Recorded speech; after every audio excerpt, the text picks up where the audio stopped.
The SEC and the Big Ten are finally doing something that could be great for college football. And they're doing it on accident? You are Locked On College Football, your daily podcast on all things college football. Part of the Locked On Podcast Network, your team every day. Welcome, everybody, to another episode of Locked On College Football. I am your host, Spencer McLaughlin. Thank you so much for making this your first listen or your first view every day. Part of the Locked On Podcast Network, your team every day and your daily source to stay up to date with the biggest stories in the greatest sport on planet Earth, whatever that may be. Today's episode brought to you by our friends over at Game Time. Download the Game Time app, create an account, use code LOCKEDONCollege for $20 off your first purchase. I've got Big 12 picks. Does BYU win again? Do they? I've got ACC picks this week because we're already to Wednesday. Happy Wednesday, folks. The SEC and the Big Ten are not widely viewed as good actors in the realignment space. There's good reason to believe that because they didn't need to bring Texas and Oklahoma to the SEC. They didn't need to bring the four Pac-12 schools, RIP, to the Big Ten. They just kind of wanted to. They're like, well, this can help us. This makes us better. And sure, it gives us some awesome matchups. I'm not going to sit here and tell you that isn't the case. The Red River is exactly the same. Oregon, Ohio State, that's new. But the SEC and the Big Ten are reportedly exploring a scheduling partnership to create a bunch of high-profile, non-conference matchups between the two leagues so that they can create extra television revenue with additional viewership to then pay their student athletes as a result of the House settlement that will allow for tens of millions of dollars to go directly to student athletes as compensation for the revenue that they bring into the athletic department. So, this is something that, not for this particular reason, I have called for a very long time. I have long stated, amidst the entire realignment saga of the last couple of years, that the biggest problem that I have with college football is scheduling. Schools have too much power. I don't want college football to become the NFL. There are things college football can grab from the NFL, and you don't even have to look that far, as I'll get to in just a moment, that can make it a better sport, that can make it a better product for fans, that make it more interesting for someone like me and others to talk about, which is not where my primary concern is. It's more of an added perk. I want fans to have the best viewing experience for college football possible. I don't think they have that right now with the state of the sport in many ways. But when I talk about scheduling, you don't even have to look to the NFL. You can look at, wait for it, the other part, majorly, of these media rights contracts. College basketball. Not something that comes up very often on this show because for those of you that are subscribed, I appreciate you. This is Locked On College Football. But every year in college basketball, if you are a diehard fan like myself, you know that in every non-conference matchup or every non-conference slate, there are conference-wide challenges. The Big 12 SEC Challenge, the ACC SEC Challenge. And they pit their best teams against one another. And as a result, the non-conference slate in college basketball, though we don't watch that as much as college football because there are more games, so it's not as urgent. Most people tune in during the tournament. That's fine. March Madness is just utterly fantastic. For people like me that watch the regular season all year round, there are ranked matchups every single week. And yes, upsets happen in college football. They happen in college basketball too, and they're a big deal in that sport. But the idea of pitting conferences against each other is chef's kiss. It is exactly what I am looking for. Because I don't want there to be as many games that I'm not interested in. There could be a higher volume of matchups and one that people are interested in, a higher volume of ranked matchups or big brand matchups if they're, not necessarily in the top 25. Like if USC were to go into next season unranked and Oklahoma goes into next season unranked, if you put those two teams on the same field in the non-conference slate, are you telling me that isn't going to do a fat number in college football? Of course it is, because it's USC, because it's Oklahoma, and the Lincoln Riley factor. Major intrigue. And that's something the NFL has always been spectacular at. I am a diehard Seattle Seahawks fan. The year after they traded Russell Wilson to the Denver Broncos, you know what the first matchup was that they played? Russell Wilson in Seattle. must-see TV, and I wish college football would adapt that. So I am a fan of this particular move, of creating scheduling alliances between conferences that are trying to directly compare to one another at-large resumes to get into this expanded college football playoff that we have, that will create more interesting games, more exciting games for fans to watch and to talk about and to attend in person. But the irony of this idea coming about and me going, oh my gosh, are they finally seeing the world through my eyes? Are they finally understanding that this could make the sport even better? Is that I don't think they're doing it because they think it's better for the sport. It's in their better financial interests. Potentially. Now, this has not been confirmed. And I have to say, I got a kick out of a couple of lines in this piece over in USA Today, where I was reading up on the matter. This is Matt Hayes reporting from USA Today, and he's laying out all these different details and whatnot. And here's a real line that's written in an article. I don't know that I blame Matt for writing it. I think it's matter of fact, but, quote, "The last thing the Big Ten and SEC want is the optics of collusion." Oh, man. Like, are we still worrying about that? Really? Really? Are you still going to convince us? No, we're just here. We're looking out for our own leagues. Like, you destroyed one conference. You put another on the brink of destruction before that. I don't know. Seems a little ironic that you're wanting to create the best financial situation for yourselves, but you know what? It's fine. It's fine. You know, happy to support you guys in this particular endeavor. And here's another great quote from this particular article from Hayes. This is quoting Greg Sankey. Quote, "Is there a way for us to be intentional about our scheduling?" said Sankey, who was in Ann Arbor last month when Texas played at Michigan, and the moment was not lost.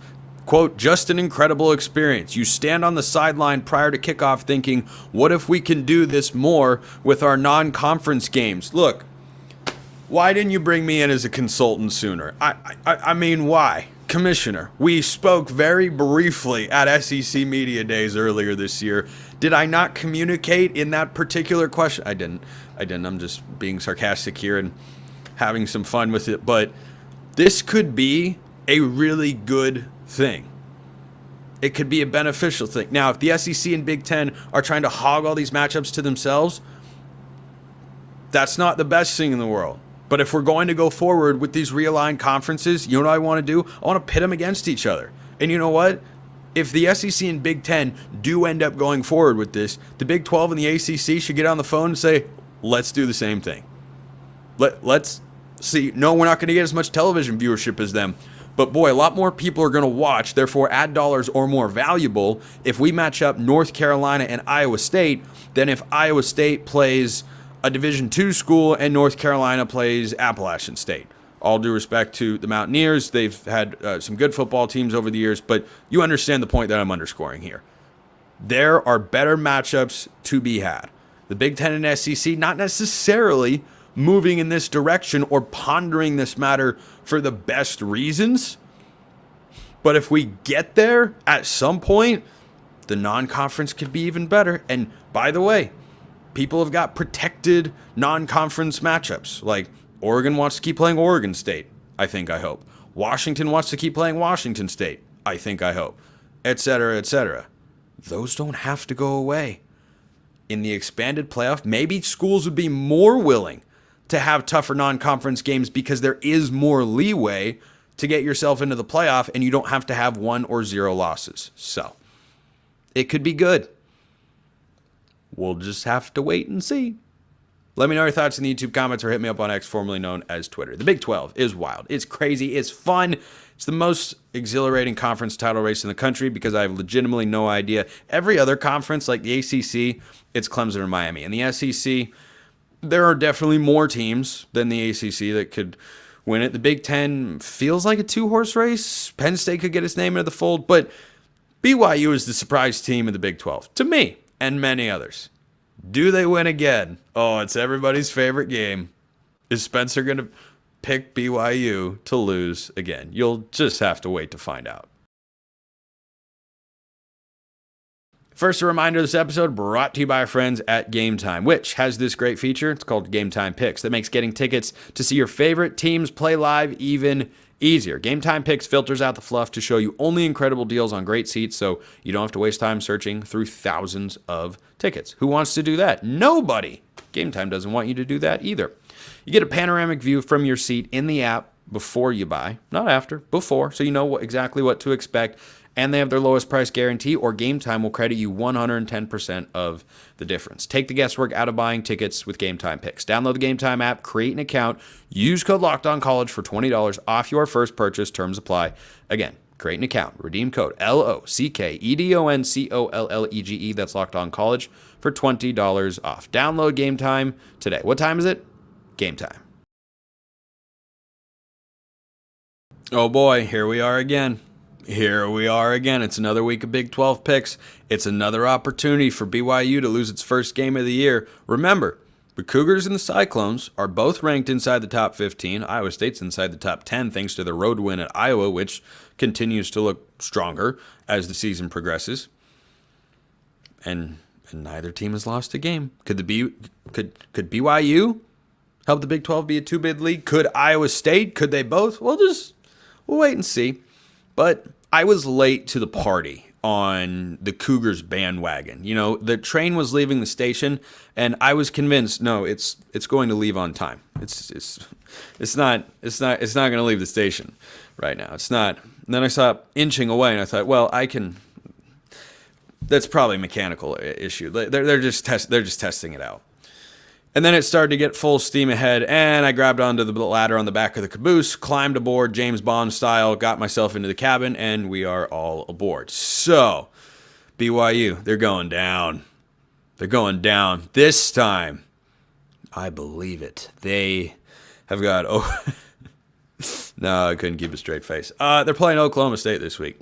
It's at home. LaVell Edwards Stadium. Oklahoma State hasn't won a Big 12 game yet this year. By the way, they won a game in which they gave up over 600 yards of offense to Arkansas. They shouldn't have won that game. They kind of lucked into it. They're not running the football. Alan Bowman is exactly what I said. And for those Cowboy fans who thought I was just hating, I kind of tried to tell you, you weren't winning the Big 12 with Alan Bowman as your quarterback. So, of course, they're going to go in to Provo and beat BYU 27-24. Now, those BYU fans returning to this video, you all will understand. Newcomers will not understand. You won't get it, and you know what? That's okay. That's okay. Oklahoma State 27, BYU 24. Cincinnati 24-20. I think they beat Arizona State. Sun Devils have not been the same team on the road this year, and Kenny Dillingham has done a great job emphasizing the home environment down there in Tempe at Mountain America Stadium. And it has gotten a lot better because for the last couple of years, when the Sun Devils were down, it was dead. It was not much of a home environment to play in. It wasn't a huge home field advantage. It has been this year. Utah learned that last week. Kansas learned that the prior week. The Jayhawks almost pulled the upset when I picked them to, but Kansas, who I'm going to pick to win later. I don't really know why. I'm just going to. For the fun of it at this point, Arizona State has not been the same team on the road. They lost to Texas Tech, good team, and they squeaked by Texas State. Also a solid team at the G5 ranks, but they go to Cincy, and it's a long trip. Teams go in multiple time zones or one time zone over. I don't remember which time zone Arizona's on right now. Fun fact, sometimes Arizona's on Pacific time and sometimes it's on Mountain time, depending on the time of year, because you just change time zones. I don't know. I don't know how they do it there. Maybe if I live in Arizona one day, I will learn. But I think Cincinnati at home gets it done. 24-20 over Arizona State. Colorado. This was one of my favorite upset picks before the year. Arizona fans weren't very happy with me. Didn't like the notion of losing to Colorado. How realistic does that feel right now? Arizona's just a 3.5-point home favorite. And guess what? I don't have any faith in the Wildcats right now. Home, road, don't care. Colorado, bounce back spot. Gave it up late against Kansas State after making a late surge. The defense collapses, but I still like the offense. They can still move the football. I'll feel a lot better if Travis Hunter is, back to 100% being himself, but I picked this before the year. I'm not coming off of it. Colorado 34, Arizona 27. They go into Tucson and win. Arizona better watch out because when the duel in the desert rolls around last week of the regular season, who are you picking to win that game right now? Arizona State's got a better record. Doesn't mean they're the better team automatically. But I'm just saying. You probably wrote that in Sharpie as a win before the year. You better not now. ASU's pretty good, though I think they go down this week. Texas Tech plays Baylor. Good luck, Baylor. 41-24. Next, Dave Aranda's time is fleeting. Iowa State plays UCF. The Golden Knights have got an opportunity to save their season. It's been a disappointing one for Gus Malzahn and company to this point. They have rotated quarterbacks. They forgot how to throw the ball forward. The offense has been stagnant for an offensive coach. That's not a very good look. I'm not out on Gus Malzahn. I think he needs a couple years to stabilize, or rather elevate, the talent profile of the roster across the board, not just with transfers, but with a high school recruiting class or two as well. They have gone up in the recruiting rankings. I'm just saying it'll take time. It's going to take time. BYU hasn't taken as much time so far, though I'll remind you that BYU missed a bowl game last year. They were not on the same level. Like, they were a group of 5-ish. They weren't a Power 4, but they were kind of closer to a Power 5 team than a group of 5. BYU, I think, was ahead of the other teams coming into the league from the American Conference. UCF just might not be there yet. And Iowa State, they've got big aspirations. They're playing good football. Impressive win last week in Morgantown against West Virginia. I had that circled as, better watch out. Going to be a good game. Lo and behold, it was. But Iowa State won. They will do it in big fashion this week. 38-17. They beat UCF. Kansas State. I like Kansas State. I don't hate West Virginia. That's the best way I can put it. I don't hate West Virginia. I don't love West Virginia, and I like Kansas State. This is on the road. Tough test. They did it last week against Colorado. I think they can do it again here. 31-20, Kansas State goes on the road and wins. Avery Johnson's evolution as a passer will be one of the biggest stories in the Big 12 if he continues to progress from what I have seen when I watch him play football. 31-20, they go into Morgantown. They get the win, and they cover. Utah is at home. Cam Rising. Oh, boy. It's everybody's least favorite game. Everyone's favorite game is, will Spencer pick BYU to lose again? Of course, the answer is yes. Everyone's least favorite game is, will Cam Rising play football? Nope, he's not playing again this season. He's going to ponder whether to get an 8th year of eligibility. I said earlier this week, this has got to be driving Kyle Whittingham up a wall. He's got to be going berserk dealing with this stuff over and over again. If this were in Fort Worth, I'd take TCU. They've been a disappointing team for me so far. I'll take the Utah defense to play one of its better games of the season and get this win. Isaac Wilson will be in at quarterback, at least I presume. 17-13. Utah wins. Ugly slugfest. Kansas Houston in the game that means so incredibly little. I'm just happy for Houston that they won a Big 12 game. Upset TCU. That's a disappointing loss for the Horned Frogs and company. But I guess Kansas, that's the best thing that I could say about this game either way. I guess I'm picking this team. Kansas has let me down. Big disappointment. Losing Annie Kotelnicki, clearly a big loss because Jalen Daniels is not the same guy. And at Kansas, it might take you a couple years to get this thing back up. We know Lance Leipold can do it. They've got the right guy in place, presuming they don't allow him to get poached elsewhere, though his name is certainly going to cool down in the coaching carousel this offseason because of how this season has gone. That's the good news if you're the Jayhawks, is your guy's not getting poached because he's not going to make a bowl game this year. But he'll win this week against Houston 31-23. Full Big 12 picks for the week. Did you think I'm done with picks? Nope, we're not even close to done. Because we got to go to the ACC, the Big 12's rival, question mark? I don't know. Are Florida State and Clemson going to be in a couple of years? They're going to be in 2025 at the very least. But I've had Miami from the early portion of this week on upset alert. Do they actually get upset, though? Or is it just an alert? Is it a red zone touchdown for Scott Hansen, or is it just a red alert that's going to result in a field goal? That's coming up next. First, let's talk about FanDuel, because if you're an NFL fan, you can start the season with a big return on FanDuel, America's #1 sportsbook. So when you get a hunch in the middle of the game, you can check out the latest stats, view live play-by-play, and so much more on the same page where you place your bets. You'll get started with $200 in bonus bets, guaranteed. Guaranteed! When you place your first $5 bet. So, do you want to bet college football? It's over there. It's over there at FanDuel. Everything that you want. If you think my score predictions are wildly off base, you may go bet against them at FanDuel.com. If you think I'm a genius and no one could possibly match my college football acumen, you may go bet in favor of FanDuel.com. I'm not going to tell you what to do or what not to do. It's a free country. You do what you like. I'm just saying, if you're going to bet on college football, the place to do it is at FanDuel.com. Does Miami go down? Ask yourself this question. What is your confidence level in the Hurricanes' ability to thoroughly outplay an ACC opponent? I don't know how it could be incredibly high. They didn't outplay Virginia Tech. They didn't outplay Cal. They just found a way to win both of those football games. But here's the difference. You have a Louisville team that has every ability to pull this upset. Experienced quarterback, solid defense, good coach, at home, backs against the wall. And Vegas doesn't think this is a Miami blowout. I think it's a Miami win and a Miami cover because they're coming off a bye. That's the only reason.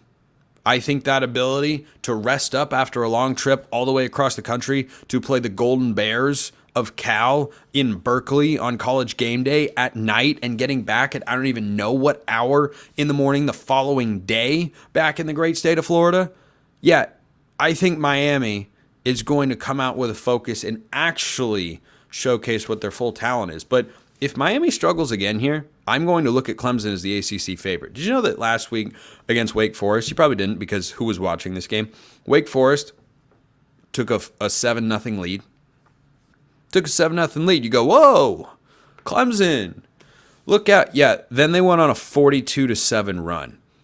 I'm not declaring Clemson as back because I still watch this team get blasted by Georgia 34-3. But to say they are a better team than last year is a factually accurate statement, and then some. Because Cade Klubnik in this offense with Garrett Riley again, yeah, things look to be clicking pretty well, and that they are kicking it into high gear when they need to. I don't care who they're playing. I really don't.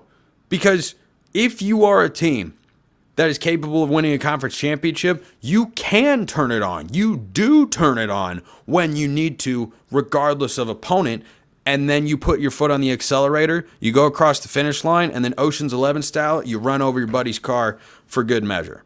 That's what Clemson's been doing to everybody. Miami hasn't, and I still think Miami is one of the two best teams in this conference. But if we get a third data point on Miami of, yeah, they're just kind of scraping by everybody, and Clemson then goes in and rolls. And who does Clemson play this week? They play Virginia. Yeah, I'll take them to win that game 48-17. I'm taking Miami 34-24. I think off a bye can help. Shorter road trip, not going to feel as dramatic as going to Berkeley. Might even feel like a home game until, the Louisville faithful start screaming at you. So I think Miami finally figures it out. Cam Ward protects the football, continues slinging it all around the yard as a Heisman Trophy candidate. It reminds everybody, hey, I know we had a bye last week amidst one of the greatest college football Saturdays in recent memory, but we're still here. We are still here, and you should not forget about us. So, Clemson, Miami, I think they both win. I think they both cover this week. Duke is favored against Florida State. Did you ever think you'd see the day? This is Manny Diaz's first year. His first year as Duke's head coach. And yeah, he's got a capable quarterback in Malik Murphy. And I tell you what, I'm really impressed. I didn't talk about Duke a lot in the offseason. You know why? I didn't expect very much from him. You got a capable quarterback and a head coach who I don't think stinks, even though he was fired at his last job. Well, guess what? He doesn't stink. And they have been better sooner than I thought they would be. So, Duke 31, Florida State 13. I think Manny Diaz's defense at home, behind that crowd, which is a much better environment than you'd probably give it credit for off the top of your head, I think they hold that FSU offense, DJ Uyunglele or not, it's anemic and not any good. I think they hold them under 20 points. And I think Malik Murphy can get things going enough. 31-13, give me Duke. The Thursday game, not the Friday game, but the Thursday game in the ACC. Virginia Tech hosting Boston College. Virginia Tech and NC State, disappointing teams in the ACC this year. Speaking of disappointing teams, I was just talking about Florida State. And it's always worth reminding people that that team is a massive letdown this year. I don't think all is crashing down in a fiery blaze for Mike Norvell. In this season it is. For his career it is not. This is certainly going to be a season to forget. But Virginia Tech, I had them as a 10-win capable team in the regular season. They already have 3 losses. So that's not going to happen. And they're going to push once again to just be like a 7-8 win team. And those fans in Blacksburg will continue to wait and wait and wait for them to reascend to their, in their view, rightful place as one of the 20 best programs in all of college football, with one of the greatest traditions in all of college football to be showcased in big games. Unfortunately, they haven't had that opportunity. Virginia Tech does win this game, though, against Boston College, 30-27. Wake Forest plays UConn.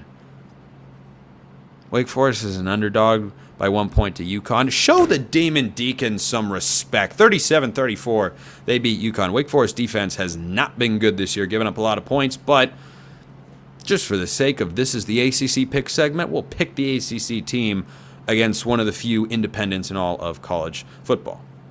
Here's an interesting one. Here's a really interesting one.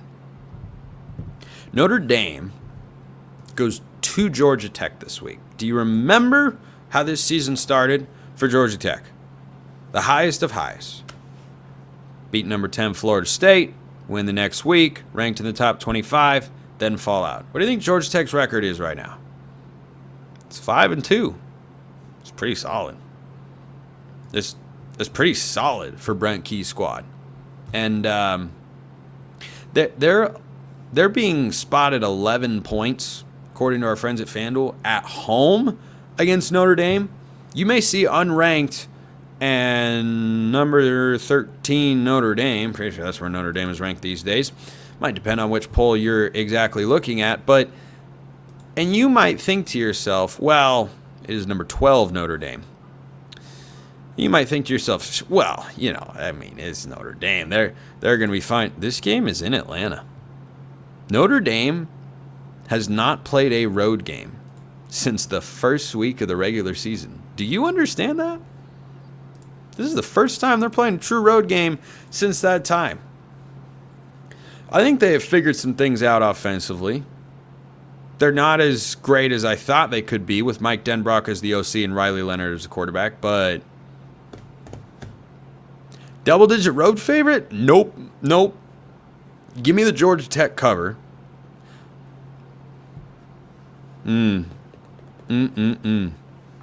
See, I want very badly to take Notre Dame to win.